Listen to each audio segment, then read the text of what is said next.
Number 7 वाले आपण असं म्हणू शकतो, की पहिलं तर हे लोकं भागादौडीमध्ये असतात आपल्या.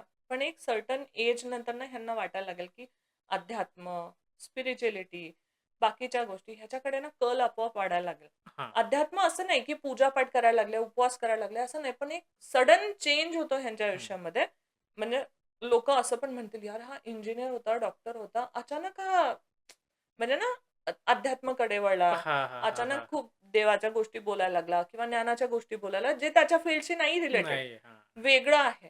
करेक्ट, हे करेक्ट. करायला लागला. मग हे पण हे दाखवून देण्यासाठी येतात, की हे असं नाही की मी हं. डॉक्टर झालो तर मी हे नाही करू शकत. ओके. तर हे कुठेतरी ते दाखवण्यासाठी येतात, की दोन्ही गोष्टी एकत्र चालू शकतात.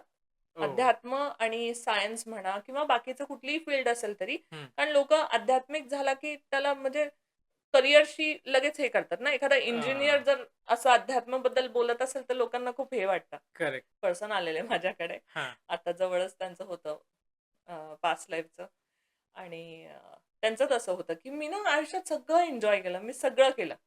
हां. जे जे करायला पाहिजे ते सगळं काही. म्हणजे एक नॉर्मल ना सिगारेट, ड्रिंक, बाकीच्या गोष्टी. हं.